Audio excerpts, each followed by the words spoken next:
ଏହି ଦିନଠୁ ରାଜ୍ୟରେ ଖରା ଛୁଟି। କେତେ ଦିନ ବନ୍ଦ ରହିବ ସ୍କୁଲ? ଆସନ୍ତୁ ଜାଣିବା। ଆସିଲା ନୂଆ ଅପଡେଟ୍ ପିଲାମାନଙ୍କ ପାଇଁ। ଖରାଦିନିଆ ସ୍କୁଲ ଛୁଟି କେବେଠୁ ଆରମ୍ଭ ହେବ ଆଉ କେତେ ଦିନ ପର୍ଯ୍ୟନ୍ତ ବନ୍ଦ ରହିବ? ଆସନ୍ତୁ ଆଜି ଆମେ ପୁରା ଡିଟେଲ୍ସରେ ଏହି ଭିଡ଼ିଓ ମାଧ୍ୟମରେ ଜାଣିବା। ତେଣୁ ଭିଡ଼ିଓକୁ ଆରମ୍ଭ କରିବା ପୂର୍ବରୁ ଆପଣ ସମସ୍ତଙ୍କୁ ଅନୁରୋଧ, ଯେଉଁମାନେ ଏପର୍ଯ୍ୟନ୍ତ ଆମ ଚ୍ୟାନେଲକୁ ସବସ୍କ୍ରାଇବ୍ କରିନାହାନ୍ତି ଆପଣମାନେ ଏବେ ହିଁ ଆମ ଚ୍ୟାନେଲକୁ ସବସ୍କ୍ରାଇବ୍ କରନ୍ତୁ ଆଉ ଏହି ଭିଡ଼ିଓକୁ ବହୁତ ମାତ୍ରାରେ ଲାଇକ୍, ସେୟାର, କମେଣ୍ଟ କରନ୍ତୁ। ତେବେ ଚାଲନ୍ତୁ ଡେରି ନ କରିକି ଆଜିର ଏହି ଭିଡ଼ିଓଟିକୁ ଆରମ୍ଭ କରିବା। ସବୁ ବର୍ଷ ପରି 2026-27 ଶିକ୍ଷାବର୍ଷ ପାଇଁ ବିଦ୍ୟାଳୟ ଓ ଗଣଶିକ୍ଷା ବିଭାଗ ତରଫରୁ କ୍ୟାଲେଣ୍ଡରର ପ୍ରକାଶ ପାଇଛି। 2026 ଶିକ୍ଷାବର୍ଷ ପାଇଁ ପ୍ରକାଶିତ କ୍ୟାଲେଣ୍ଡରରେ ସମସ୍ତ ଛୁଟି ବିବରଣୀ ବାବଦରେ ଉଲ୍ଲେଖ ରହିଛି। ଶିକ୍ଷା କ୍ୟାଲେଣ୍ଡର ଅନୁସାରେ କଡ଼ାକଡ଼ି ପାଳନ ଲାଗି ସମସ୍ତ ଜିଲ୍ଲା ଶିକ୍ଷା ଅଧିକାରୀଙ୍କୁ ଅବଗତ କରାଯାଇଥାଏ।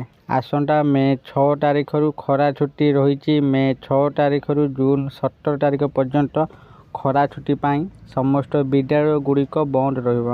ମୋଟ କାର୍ଯ୍ୟ ଦିବସ 231 ହେବ, ଯେତେବେଳେ ସାରା ବର୍ଷ 82ଟି ଛୁଟି ରହିବ, ଯେଉଁଥିରୁ 52ଟି ରବିବାର ହେବ।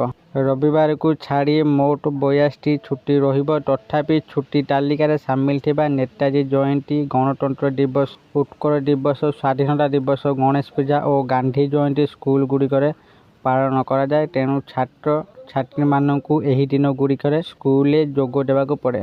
ସେହିପରି ପ୍ରବଳ ଗରମରୁ ଦୃଷ୍ଟିରେ ରଖି ମେ 6ରୁ ଜୁନ 17 ପର୍ଯ୍ୟନ୍ତ ମୋଟ 38 ଦିନର ଗ୍ରୀଷ୍ମ ଛୁଟି ସ୍ଥିର କରାଯାଇଛି। ପରିସ୍ଥିତିର ପରବର୍ତ୍ତୀ ସମୀକ୍ଷା ଆଧାରରେ ଏହି ଅବଧିକୁ ବୃଦ୍ଧି କରାଯାଇପାରେ। ଦୁର୍ଗା ପୂଜା ଓ ଶୀତକାଳୀନ ଛୁଟି ସମୟରେ ପ୍ରତ୍ୟେକ 8 ଦିନ ଛୁଟି ରହିବ। ପୂଜା ଛୁଟି 17 ଅକ୍ଟୋବରରୁ 26 ଅକ୍ଟୋବର ପର୍ଯ୍ୟନ୍ତ ରହିବ, ଯେତେବେଳେ କି ଶୀତକାଳୀନ ଛୁଟି 23 ଡିସେମ୍ବରରୁ 31 ଡିସେମ୍ବର ପର୍ଯ୍ୟନ୍ତ ରହିବ। ଏହା ବ୍ୟତୀତ ଜିଲ୍ଲା ଶିକ୍ଷା ଅଧିକାରୀଙ୍କ ଅନୁମତି କ୍ରମେ 2 ଦିନ ସ୍ଥାନୀୟ ଛୁଟି ମଧ୍ୟ ଦିଆଯିବ। ଆପଣଙ୍କ ସ୍କୁଲ କଲେଜ ସହିତ ଯୋଗାଯୋଗ କରନ୍ତୁ। ପ୍ରାଇଭେଟ ବିଦ୍ୟାଳୟଗୁଡ଼ିକରେ ସ୍ଥାନୀୟ ହୋଲିଡେଗୁଡ଼ିକ ସ୍କୁଲ କମିଟି ନିଷ୍ପତ୍ତି ନିଅନ୍ତି। ତେଣୁ ଅଭିଭାବକ, ଛାତ୍ରଛାତ୍ରୀ ଓ ଯାତ୍ରୀମାନେ ଅଧିକ ସୂଚନା ପାଇଁ ଅପେକ୍ଷା କରିପାରିବେ କିମ୍ବା ସେମାନଙ୍କ ସ୍କୁଲ ଏବଂ କଲେଜ ସହିତ ଯୋଗାଯୋଗ କରିପାରିବେ।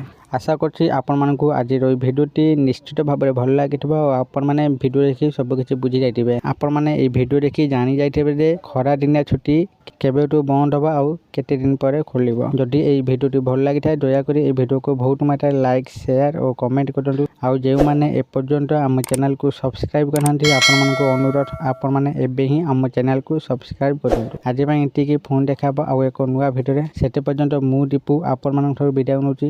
ରହୁଛି। ଧନ୍ୟବାଦ।